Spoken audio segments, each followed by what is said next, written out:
স্বাগত মুক্ত চিন্তায়। সঙ্গে আছি আমি মজুমদার জুয়েল। আপনিও যুক্ত হতে পারেন টিভি স্ক্রিনে দেখানো নম্বরে ফোন করে। রাজনৈতিক অঙ্গনে এখন সবচেয়ে আলোচিত ঘটনা বলা চলে নির্বাচন কমিশন পুনর্গঠন। বর্তমান নির্বাচন কমিশনের মেয়াদ শেষ হচ্ছে আগামী ফেব্রুয়ারিতে। নতুন কমিশনে কারা আসছেন এটি এই মুহূর্তে খুবই গুরুত্বপূর্ণ, কারণ তাদের নেতৃত্বেই হবে আগামী জাতীয় সংসদ নির্বাচন। নির্বাচন নিয়েই নানা প্রশ্ন উঠে বলেই প্রবর্তিত হয়েছিল তত্ত্বাবধায়ক সরকার ব্যবস্থা। সেই ব্যবস্থা উঠে যাওয়ায় এখন নির্বাচন কমিশনই মূল ভরসা।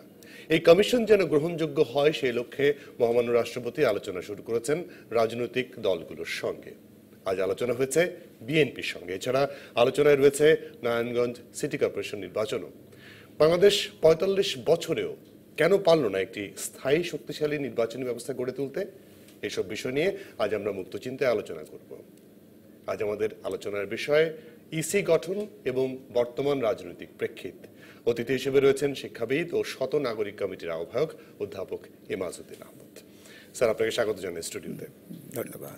শুরুতেই বলতে চাই যে কথাটি আমি একটু শুরুতেই বলার চেষ্টা করলাম উপসংহারে শুরুতে ভূমিকাতে, যে সংবিধানের ১১৮ নম্বর অনুচ্ছেদে আমরা বলে নিয়েছি যে নির্বাচন সুন্দর করে গঠন করার জন্য এটি নির্বাচন কমিশন আইন করতে হবে। ৪৫ বছরেও সেটি আমরা করতে পারলাম না কেন? একটু পিছিয়ে গিয়ে কথা বলি। নির্বাচনের তাৎপর্য বা গুরুত্ব কত বেশি এই সম্পর্কে এখান থেকে আমি শুরু করি। যে নির্বাচন কিন্তু দুটি ভয়ঙ্কর গুরুত্বপূর্ণ ভূমিকা পালন করে। এক, যদি কোনো জনপদের জনসমষ্টি গণতন্ত্রের পথে হাঁটতে চায়, গণতন্ত্রের মহাসড়কে পা দিতে চায়, তাহলে নির্বাচন ছাড়া কোনো পথ নেই। নির্বাচনই হলো ভিত্তি। এটা স্বীকার করে আমাদের অগ্রসর হতে হবে। দুই, গণতান্ত্রিক ব্যবস্থা কোথাও প্রতিষ্ঠিত যদি হয়ে যায়, তাহলে তার ধারাবাহিকতা রক্ষার জন্য ক্ষমতার হস্তান্তর শান্তিপূর্ণ প্রক্রিয়ায় করতে হলেও ওই নির্বাচনের মাধ্যমে করতে হয়। অন্য কথায়, নির্বাচন আমাদের গণতান্ত্রিক ব্যবস্থার ভিত্তি তো বটেই, অত্যন্ত চমৎকার মাধ্যম for transfer of power peacefully. এই জন্য গণতন্ত্রে আমরা পুরোপুরি এখনো সুস্থির হতে পারিনি, এগোচ্ছি ওই পথে। এই কারণে গণতান্ত্রিক ব্যবস্থা প্রতিষ্ঠার দিকেই যদি আমরা তাকাই, তাহলে নির্বাচন কমিশন গঠন অপরিহার্য। এর বিকল্প নেই, এখন পর্যন্ত এর বিকল্প আবিষ্কৃত হয়নি। সুতরাং আজকে অত্যন্ত ভালো লাগলো যে বিএনপি দেশের একটা বড় দল, এই বড় দলের বেশ কিছু শীর্ষ পর্যায়ের নেতৃবৃন্দ বেগম খালেদা জিয়ার নেতৃত্বে রাষ্ট্রপতির সাথে কথাবার্তা বললেন। তাদের ৭ দফা দাবি আর নির্বাচন কমিশন পুনর্গঠনের জন্য ১৩ দফা প্রস্তাবনা। ভালো লাগলো এই কারণে যে মহামান্য রাষ্ট্রপতি, যিনি রাষ্ট্রের অভিভাবকও বটে, রাষ্ট্রপ্রধান, এখন তিনি সময় দিয়েছেন এবং কথাবার্তা যেটা হলো পরবর্তী সময়ে টেলিভিশনে তো শুনলাম, মির্জা ফখরুল ইসলাম আলমগীর বললেন আমাদের আলোচনা সুন্দর হয়েছে, আলোচনা সৃজনমূলক হয়েছে, অথবা এই ধরনের একটা কথা বলেছেন। আমি অত্যন্ত আশাবাদী এই কারণে যে অন্তত আইস ইজ ব্রোকেন, বরফটা গলতে শুরু করেছে। মহামান্য রাষ্ট্রপতি, আমি তাকে ভালোভাবে জানি, ব্যক্তিগতভাবে চিনি, এবং তার ওই সংসদ পরিচালনার ক্ষেত্রে তার যে বিভিন্ন পর্যায়ে রসবোধ, যেটা অত্যন্ত বেশি আমি উপভোগ করি বাহির থেকে, তার সাথে আলোচনাটা হলো ভালো হয়েছে। এবং এই আলোচনা নির্বাচন কমিশন পুনর্গঠনের ক্ষেত্রেই শুধু না, এর পরবর্তী পর্যায়ে যে রাজনৈতিক ক্ষেত্রে পরিবর্তন যেটা আমরা আশা করছি, এই ক্ষেত্রে হয়তো একটা সুফল বয়ে আনবে বলে আমার মনে হয়। কিন্তু প্রথম প্রশ্ন যেটা করলে আর কি, যে এখন পর্যন্ত সংবিধানের 118 অনুচ্ছেদে যেটা স্পষ্ট করে বলা হয়েছে যে রাষ্ট্রপতি মানে তিনি প্রধান নির্বাচন কমিশন এবং 4 জন কমিশনার নিয়োগ দেবেন। কিন্তু ওই অনুচ্ছেদে বলা আছে যে মানে এই সম্পর্কে প্রণীত আইন সাপেক্ষে রাষ্ট্রপতি মানে এই নির্বাচন কমিশন এবং অন্য নির্বাচন কমিশনার তাদেরকে নিয়োগ দেবেন। কেন হলো না, এই প্রশ্ন যদি করা হয় তাহলে অনেক কিছু আছে যেটা গত 45 বছরে আমরা করতে পারিনি আর কি। উত্তর দেওয়া খুব কঠিন হবে যে কেন হলো না, এটা কেন হলো না। অনেক কিছুই তো হলো না।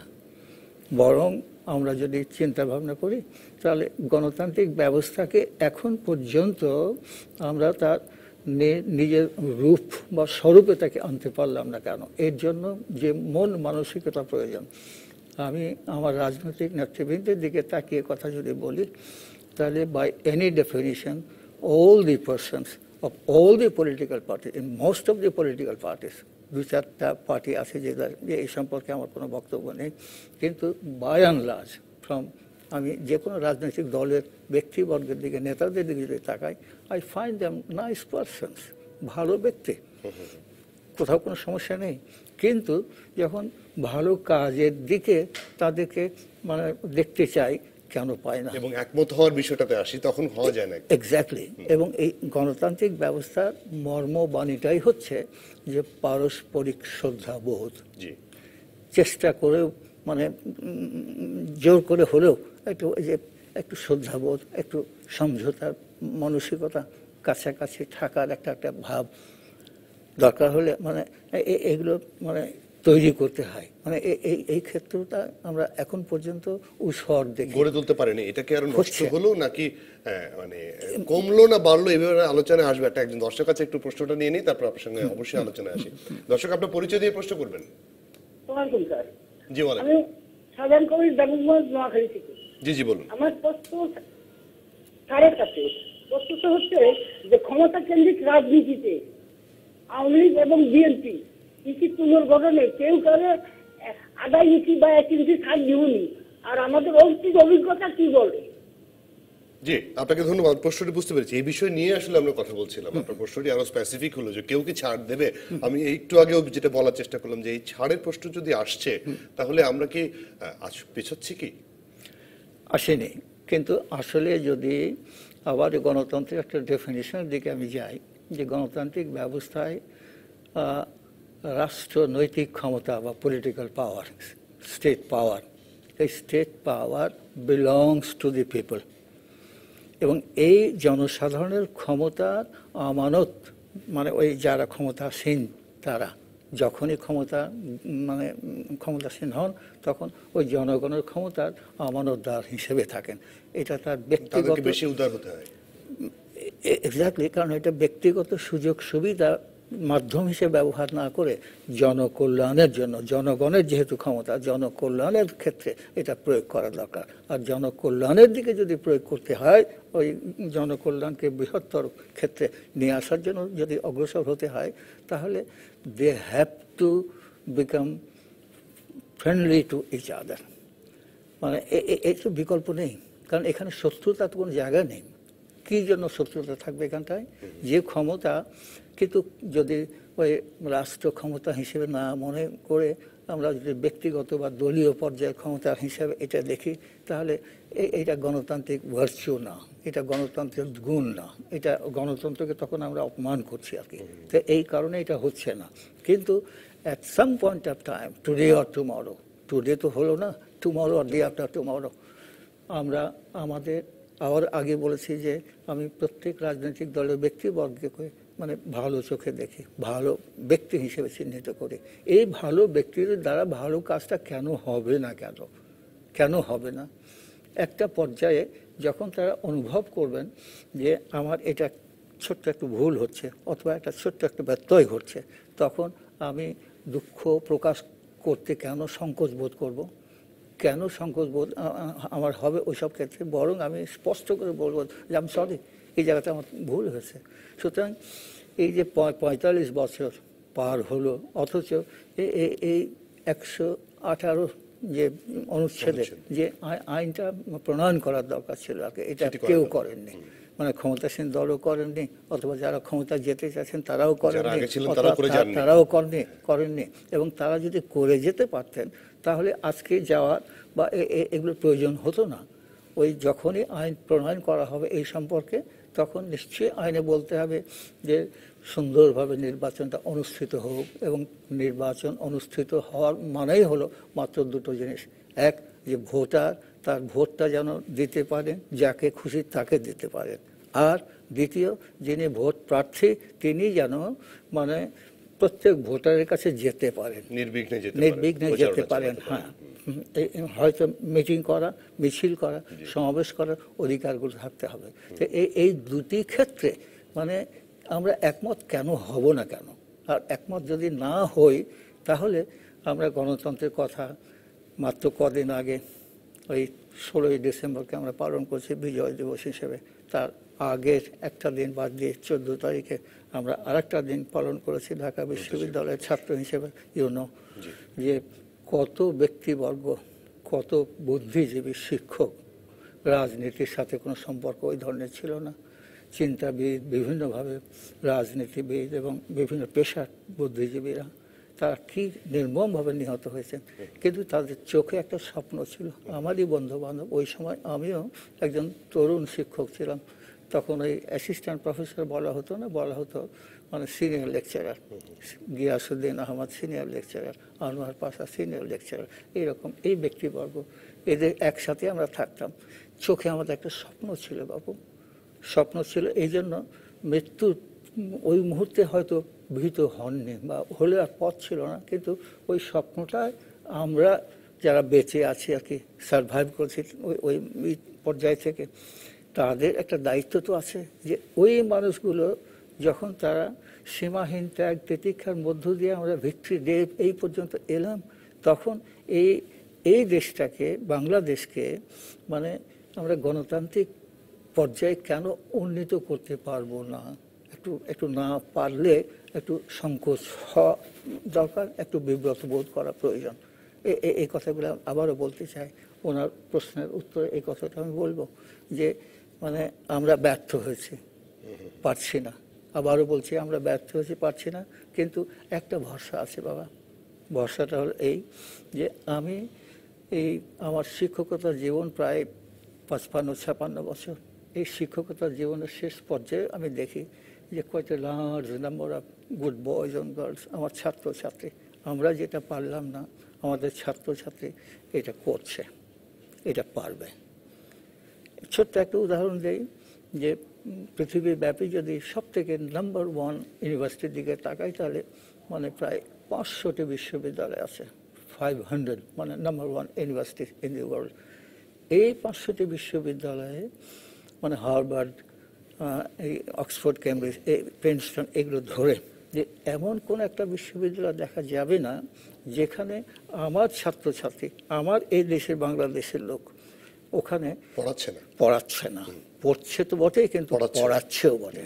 তো ফলে আমি as human material we are second two নান, আমরা কারোর থেকে কোনো অংশে কম না।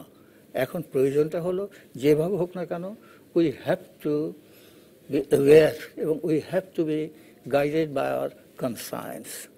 এটা আমাদের বিবেক দ্বারা পরিচালিত হয়ে যে স্বপ্ন ওই শহীদদের চোখে দেখা গিয়েছিল, ওই স্বপ্নগুলো পালন করা দরকার। এবং এই জন্য দরকার হবে ওই আমাদের রাজনৈতিক নেতৃবৃন্দের মানে খানিকটা পারস্পরিক শ্রদ্ধাবোধ, খানিকটা সমঝোতার দিকে একটু দৃষ্টি এবং সহিষ্ণুতার পথে অগ্রসর হওয়া, আর কিছু দরকার নেই। আমাদের রাজনৈতিক প্রেক্ষাপটে বা রাজনৈতিক কারণে বা আমাদের স্বার্থের কারণে, রাজনীতিবিদদের স্বার্থের কারণে আপনারা যারা সম্মানীয় জায়গায় রয়েছেন, সম্মানজনক জায়গায়, আমরা আপনাদেরকে কিন্তু রাজনীতির মধ্যে ফেলে দিয়েছি। এবং একটি রাজনৈতিক দলের সঙ্গে আপনার খুব ভালো সম্পর্ক আমরা যতটুকু জানি, এবং তারাও কি আপনার এই যে সুন্দর কথাগুলো বলছেন আপনি, যে আমরা স্বার্থের বাইরে এসে দেশের কল্যাণের কথা বলি, তারাও কিন্তু এন্ড অফ দ্য ডে শুনছেন না। বা অন্য একটি বড় রাজনীতির যারা ক্ষমতা আছে তাদেরও আপনার চিন্তাধারার মতো অনেক মানুষ রয়েছেন, তারাও শুনছেন না। তাহলে আলটিমেটলি ব্যক্তি স্বার্থ থেকে বেরিয়ে আমরা বৃহত্তর স্বার্থের কথা ভাবতে পারছি না। তো পারছি না, কিন্তু আমাদের পারতে হবে। কারণ হলো একটা আমার ছোট্ট একটা উত্তর আমার নিজের মতো করে আমি তৈরি করেছি, এই জন্য I want to share with you, আমার সাথে অংশ নাও। যে আমরা মানে বাংলাদেশ সমাজ হিসেবে, এই বাঙালিরা বাংলাদেশ এই সমাজ হিসেবে আমাদের বয়স কিন্তু প্রায় 4000 বছর বা তারও একটু বেশি, কিন্তু স্বাধীন দেশের নাগরিক হিসেবে বয়স হলো মাত্র 45 বছর। 45 বছরের আগে কি ছিলাম আমরা বঞ্চিত, আমরা শোষিত, পদদলিত, আর যত রকম মানে বিশেষণ থাকে সবগুলো তো আমাদের সামনে মানে আমাদের উপর প্রয়োগ করা হতো। এবং আমরা অনেক ক্ষেত্রেই, অধিকাংশ ক্ষেত্রেই দেখা যেত যে প্রতারণা, ভণ্ডামি করে আমরা কোন রকম আত্মরক্ষা করেছি, মানে শাসকদের মানে রোষানল থেকে বাঁচার জন্য এই করেছি। তো ফলে মানে ওই একদিকে 4500 বা 4000 বছর আর এই 45 বছর, তো ফলে দুঃখ করার কিছু নেই বাবু, আমি অত্যন্ত অপটিমিস্ট। সময় শেষ হয়ে যায়নি আপনি বলতে চাচ্ছেন। এবং যখন এই ব্যাপারটা আমাদের রাজনৈতিক নেতৃবৃন্দ যখন অনুভব করবেন যে এই ক্ষেত্রে তার ব্যর্থতা, এবং এটা স্পষ্ট, অন্য আমার প্রতিবেশী দেশের দিকেও যদি তাকায়, ভারতের দিকেও যদি তাকায়, তাহলে বুঝবে যে এই ক্ষেত্রে আমরা ব্যর্থ। এবং এই ব্যর্থতা মানে উই ডোন্ট ডিজার্ভ ইট, আমরা ব্যর্থ হব বা হওয়ার মতো লোক আমরা না, আমরা উই হ্যাভ টু সাকসিড। আমাদের এই বিজয়টা অর্জন করেছি আমরা, বাংলাদেশের মানে জন্ম যেভাবে হয়েছে, ভারতের স্বাধীনতা ওইভাবে আসেনি বাবা, পাকিস্তানের স্বাধীনতা ওইভাবে আসেনি।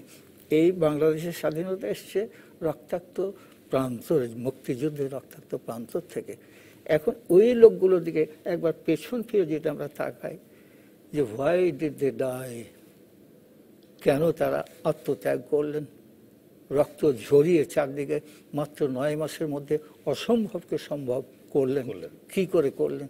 আমাদেরই তো ছেলেরা, আমাদেরই তো ভাইয়েরা, আমাদের মানে নিজস্ব ব্যক্তিরা, এই প্রজন্মের না হোক কিছুদিন আগে সবটা মিলিয়ে।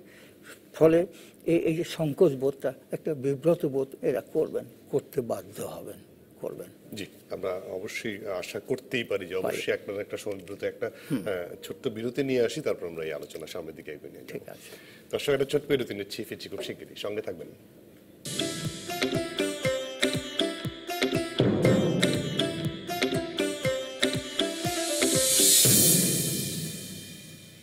আবারও স্বাগত মুক্ত চিন্তায়। আজকে আমরা কথা বলছি ইসি গঠন এবং বর্তমান রাজনৈতিক প্রেক্ষিত নিয়ে। অতিথি হিসেবে রয়েছেন শিক্ষাবিদ এবং শত নাগরিক কমিটির আহ্বায়ক অধ্যাপক এমাজউদ্দিন আহমদ। জনাব এমাজউদ্দিন আহমদ, আমি যেটি আপনি বললেন যে বর্তমান রাষ্ট্রপতির প্রতি আপনি শ্রদ্ধা রেখে, আমরাও মহামান্য রাষ্ট্রপতির প্রতি শ্রদ্ধা জানিয়ে বলছি, যেহেতু আমাদের যে সাংবিধানিক প্রক্রিয়া তাতে রাষ্ট্রপতির পদটি একটি আলংকারিক পদ। এটি বেসিক্যালি যে রাজনৈতিক দল এখন ক্ষমতায় আছে তাদেরই একজন নেতা ছিলেন, এর আগেও কিছুদিন আগেও তিনি সংসদের স্পিকার ছিলেন, এমপি ছিলেন, তিনি এখন রাষ্ট্রপতি। অবশ্যই তার দায় দায়িত্ব অনেক বেড়ে যায়, কিন্তু সংবিধানের ওই আবদ্ধর মধ্যে থেকে তিনি দলের সিদ্ধান্তের বাইরে গিয়ে কতটুকু কাজ করতে পারবেন এই নির্বাচন কমিশন গঠন নিয়েও? দলের সিদ্ধান্তের বাইরে যেয়ে তাকে কাজ করতে হবে এটা কেউ বলবে না, কেউ দাবিও করি না। কিন্তু একটা ব্যাপার হলো যে বিভিন্ন রাজনৈতিক দলের মধ্যে এত ভিন্ন মতের প্রাবল্য, এত বেশি মানে অ্যান্টাগনিস্টিক চিন্তাভাবনা, তারপরেও রাষ্ট্রপতি রাষ্ট্রের অভিভাবক হিসেবে ডাকলেন এবং একটা বড় দলের নেতা নেত্রী এরা উপস্থিত হলেন আর কি। এখন এটা একটা এক্সাম্পল হিসেবেও কাজ করবে, কারণ আমি এর সাথে সাথে এটাও বলবো যে নির্বাচন কমিশন পুনর্গঠন যদি হয়েও যায় মানে তাহলে দ্যাট ইজ নট অল, মানে এই সামনে সঠিক সুস্থ গ্রহণযোগ্য নির্বাচন করার জন্য দ্যাট ইজ নট এনাফ, এর বাহিরেও অগ্রসর হতে হবে।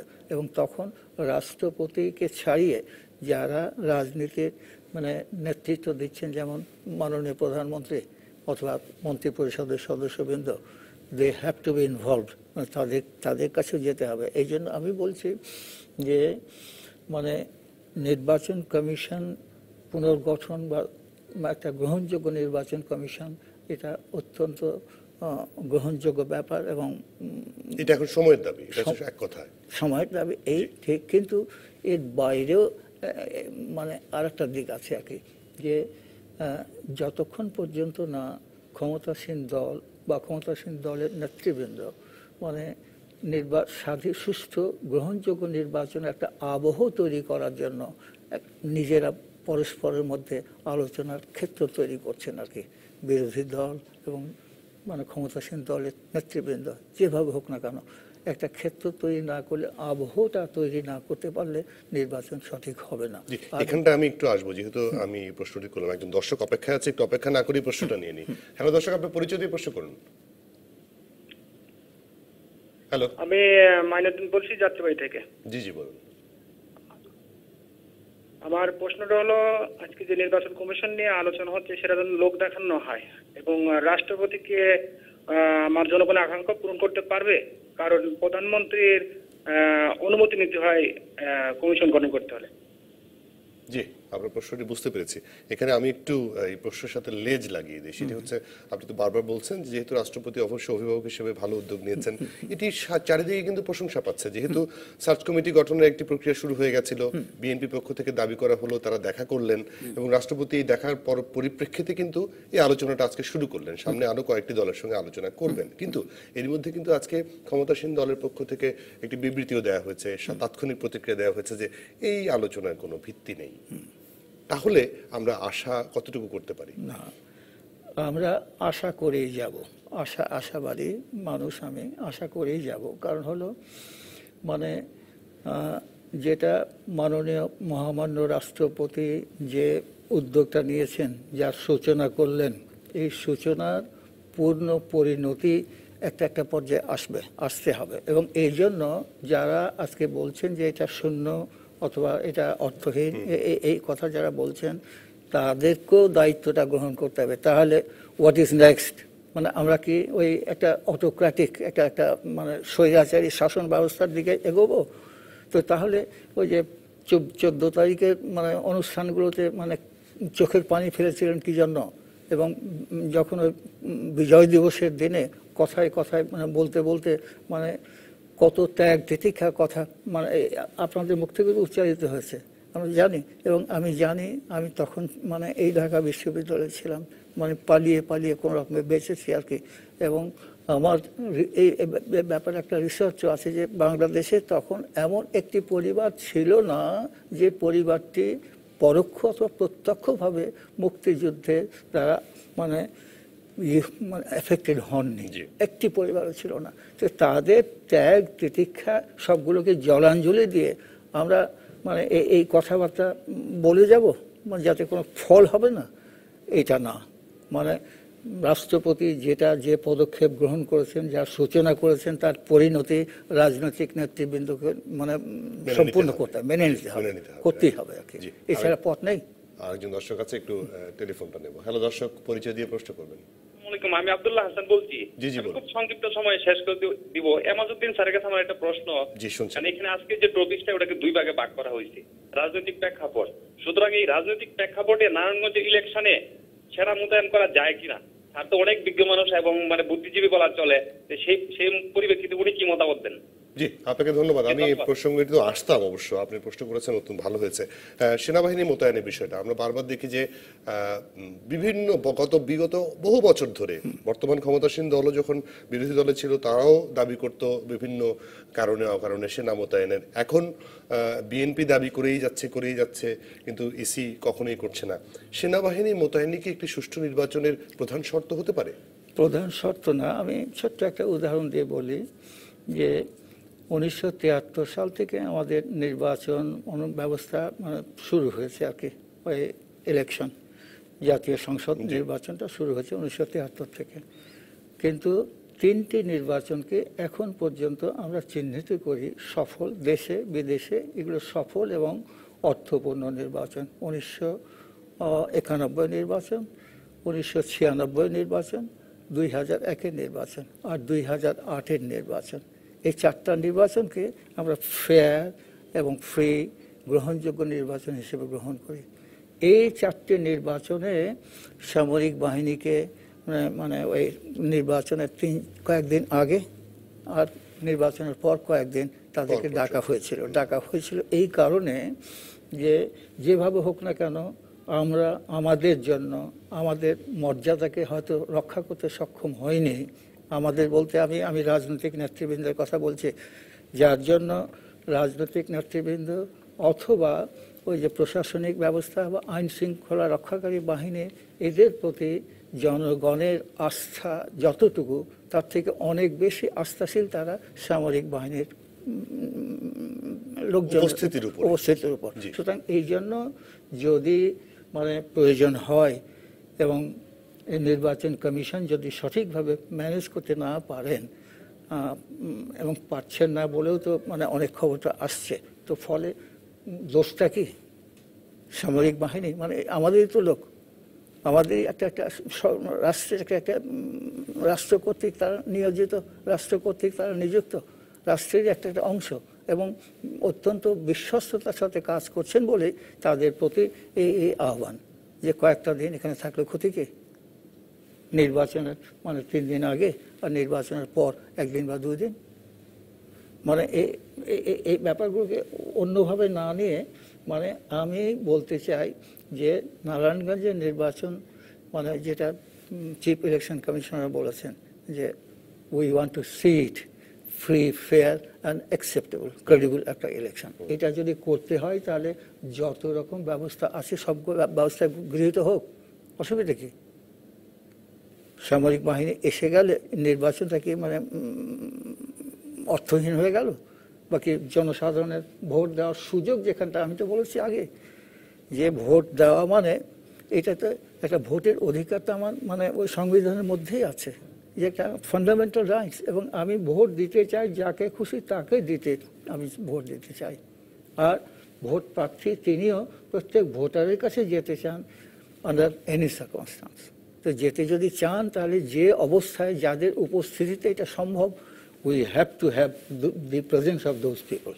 জি, শুরুর দিকে যখন আমরা আলোচনা শুরু করি তখনই নির্বাচন কমিশন গঠনই শেষ নয় এরকম একটা কথা আপনিও বলেছেন, যে মাত্র শুরু বলতে পারেন যে আগামী নির্বাচনের জন্য নির্বাচন কমিশন গঠন একটি প্রক্রিয়া হতে পারে। এবং নির্বাচনকালীন সরকারের সময়কে যে বিষয়টি গত কিছুদিন আগে বিএনপি চেয়ারপারসন খালেদা জিয়া যে প্রস্তাবনা তুলে ধরেছেন ইসি পুনর্গঠনে, সেখানে তিনি তত্ত্বাবধায়ক সরকার শব্দটি ব্যবহার করেননি, করেছেন নির্বাচনকালীন সরকার একটি টার্ম ব্যবহার করেছেন। তত্ত্বাবধায়ক সরকার যেহেতু এখন সংবিধানে উঠে গেছে, বিষয়টি নেই, তো সেক্ষেত্রে সেটির ব্যাপারে মানে বিএনপি বা ওই যে দলগুলো এখন সংসদের বাইরে আছে তাদের প্রস্তাবনাটা সরকার কতটুকু গ্রহণ করবে বা গ্রহণ করা কি আদৌ উচিত? তারা তো বলছে তারা গণতান্ত্রিক সরকার, তাদের মাধ্যমে একটি সুষ্ঠু নির্বাচন হতে পারে, তাহলে আবার নির্বাচনকালীন সরকারের কি দরকার? না, নির্বাচনকালীন সরকারের কথা বলছি না আমি, নির্বাচনকালীন নতুন কোনো সরকার আসবে এই কথা বলার দরকারও নেই। একটা অন্তর্বর্তীকালীন ব্যবস্থা থাকে, যখনই নির্বাচন অনুষ্ঠিত হয়। ব্রিটেনের দিকে যদি তাকাই, ইভেন আমরা if you look to India অথবা জাপান, জার্মানির দিকে যদি তাকাই, তাহলে প্রধানমন্ত্রী উপস্থিত থাকেন, কিন্তু প্রধানমন্ত্রী মানে কতকগুলো যেমন পরিস্থিতির মধ্যে তার ওই ব্যবস্থা গ্রহণের ক্ষেত্রে কিছুটা সীমাবদ্ধতা থাকে আর কি, নিজে মানে এই সীমাবদ্ধতা, সকল সিদ্ধান্ত তিনি নিতে পারেন না। কিন্তু ভারতেও আছে কিন্তু নির্বাচন কমিশন খুব স্ট্রং, তারা কিন্তু ওই নির্বাচনকালীন সময়টায় নির্বাচন কমিশনের কথাতেই চলতে হয়, প্রধানমন্ত্রী সরকার। এক্স্যাক্টলি, জি, এই কথাটা আমি বলছি এই জন্য যে নির্বাচন কমিশন যেমন স্বাধীন এবং শক্তিশালী, সাথে সাথে মানে এই ব্যবস্থাকে মেনে নেওয়ার জন্য মাননীয় প্রধানমন্ত্রীর উপস্থিতিতে এটা হবে, কিন্তু তাকেও যেন ওই নির্বাচন কমিশনের ইনস্ট্রাকশন যেগুলো, প্রত্যেকটি ইনস্ট্রাকশন যেন মেনে চলতে হয়। তাহলে সবচেয়ে বড় কথা হচ্ছে নির্বাচন কমিশন আইনটা স্ট্রং আইন প্রণয়ন করা, তাহলে সমস্যা কিন্তু সমাধান হয়ে যায়। কিন্তু এটা হয়নি। আমার একটা ছোট্ট অভিজ্ঞতা আছে বাবু, 1977 আমরা ওই কানাডাতে আমি আরও কয়েকজন, যেমন ইংরেজি ডিপার্টমেন্টের মঞ্জুরুল ইসলাম, তারপর ওই আরও কয়েকজন ওখানে পিএইচডি করছিলাম আর কি। তো বর্তমান যে কানাডার মানে প্রধানমন্ত্রী, তার বাবা মানে তখন প্রধানমন্ত্রী ছিলেন, হ্যাঁ, ট্রুডো। এখন ট্রুডো মানে ওই থেকে অটোয়া থেকে কিংস্টন আমরা ছিলাম আর কি, কিংস্টনে নিজে গাড়ি ড্রাইভ করে চলে এলেন। প্রধানমন্ত্রী কদিন আগে ছিলেন, কিন্তু ইলেকশন হচ্ছে, নিজে গাড়ি ড্রাইভ করে এলেন এবং ড্রাইভ করে আসার পর আমাদের সাথে, ছাত্রদের সাথে কথা বলার জন্য এলেন। একটা হলে কথাবার্তা বলার মানে আলোচনা হলো। তো তখন মানে আমরা লক্ষ্য করলাম আর কি যে গাড়িটা রেখে গেলেন রং জায়গাতে, $8 ফাইন হলো, নোয়িং ফুল ওয়েল পুলিশ যে এটা ওই মিস্টার টুডোর গাড়ি। তারপরও ওই পুলিশ মানে $8 ফাইন করলো এবং তাকে যখন ওই বেরিয়ে উনি গাড়িটা দেখেন যে কাগজ দেওয়া আছে, তার এতে সাঁটানো আছে $8, জিজ্ঞেস করলাম যে what do think about it, যে দিস ইজ অ্যাবসলিউটলি ফাইন। এটা না হলে আমি দুঃখ পেতাম, আমি কষ্ট পেতাম আর কি। তো দিস ইজ দি ফিলিং। এবং এই ফিলিংটা আমাদের প্রধানমন্ত্রী বা আমাদের মন্ত্রী পরিষদের ব্যক্তিবর্গ, তাদের কেন হবে না, বা যারা ক্ষমতায় যেতে চাচ্ছেন তারা যদি ক্ষমতায় যায়, তাহলে তাদের এই চিন্তা ভাবনা যদি না আসে, তাহলে মানে আর কিছু বলার নেই। মানে ভয়ঙ্কর খারাপ কথা বলতে আমি তো শিখিনি এখন, কিন্তু মানে তাদের সম্পর্কে বলার কিছু নেই। মানে প্রত্যেকেই দায়ী, কিন্তু মুশকিলটা হলো যে 45 বছরের মধ্যে ওই আইনটা প্রণীত কেন হলো না, কেউ করলেন না কেন? আজকে এই নিয়ে এত নাড়াচাড়া হচ্ছে, কিন্তু তখন কেন কেউ তো ভাবলেন না? ক্ষমতা তো সবাই গেছেন, এমনকি জেনারেল এরশাদও ক্ষমতায় গেছেন আর কি, তিনি তো আর খেয়ালও করেননি, অথবা তার ওইদিকে নজরও ছিল না। কিন্তু বেগম খালেদা জিয়া এবং মাননীয় বর্তমান প্রধানমন্ত্রী আর কি শেখ হাসিনা, তারা তো জানেন। এমনটা কি হতে পারে খেয়াল করেননি বা ইচ্ছে করে খেয়াল করেন না? ইচ্ছা করে হয়তো, এটা আমি বলবো না, কারণ মানে আমি বয়স্ক, তোমাদের থেকে একটু বয়সের দিক থেকে একটু বড়, এই জন্য ওই ধরনের বলবো না। কিন্তু কথা হলো যে why didn't they look at that page, বা এই ব্যাপারগুলো কেন তারা করবেন না কেন? আর আবারও তো বলছি যে গণতান্ত্রিক ব্যবস্থা হলো একটা ভদ্রলোকের একটা সিস্টেম, মানে যেখানে আমি সবাইকে আমার কাছে টানতে চাই, আমি কাউকে দূরে ফেলে দিতে চাই না। আর যে ক্ষমতাটা ব্যবহার করছি অ্যাজ প্রাইম মিনিস্টার, এই ক্ষমতা বিলংস টু দি পিপল, আর এই পিপলের জন্যই ক্ষমতা প্রয়োগ করার দরকার, অন্য কারোর জন্য প্রয়োগ করার দরকার নেই। জনসাধারণের কল্যাণের জন্য যদি এটা প্রয়োজন হয়, তাহলে আমি সব কিছু করতে প্রস্তুত থাকবো এবং থাকা উচিত বলে আমি মনে করি। বাবু জি, একদম শেষের দিকে আমরা চলে এসেছি। আপনি পুরো অনুষ্ঠান জুড়ে আসলে আশার কথা শুনিয়েছেন, আশাবাদ ব্যক্ত করেছেন, আপনি আশাবাদী মানুষ। তারপর সবশেষে কি আশা করেন মহামান্য রাষ্ট্রপতির কাছে? এই আমরা বলি রাজনৈতিক গণতান্ত্রিক চর্চা চলছে, গণতান্ত্রিক সরকার ব্যবস্থা চলছে, কিন্তু আবার বিরোধী যারা সংসদের বাইরে আছে তারা বলছেন তারা এই সরকারকে মানেন না, তারা বলেন যে অনির্বাচিত সরকার বলেই যান। আবার রাষ্ট্রপতির কাছেও যাচ্ছেন সমস্যার সমাধানের জন্য। আপনি সমাধান কতটুকু দেখতে পাচ্ছেন সামনের দিকে?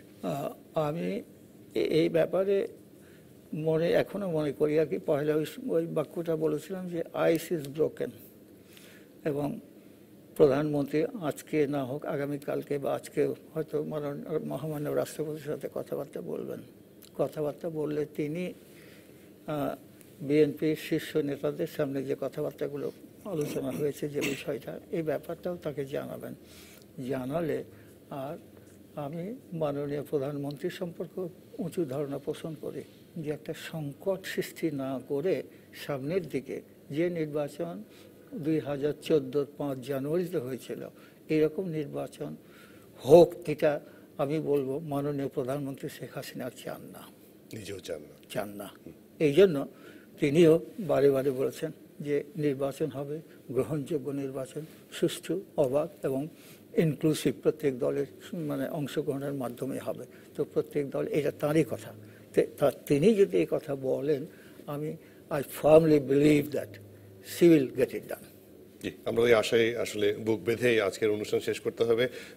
জনাব মাসুদ্দিন আহমেদ, আপনাকে অসংখ্য ধন্যবাদ আজকে আমাদেরকে কষ্ট করে সময় দেওয়ার জন্য। বাবা, মানে তোমাকে ধন্যবাদ, প্রচুর ধন্যবাদ। কিন্তু বড় কষ্ট হয়েছে এই যে ভিড়ের মধ্য দিয়ে যে এই রাস্তায় আসা, ঠিক অবশ্যই। আছে, হ্যাঁ, ধন্যবাদ আপনাকে।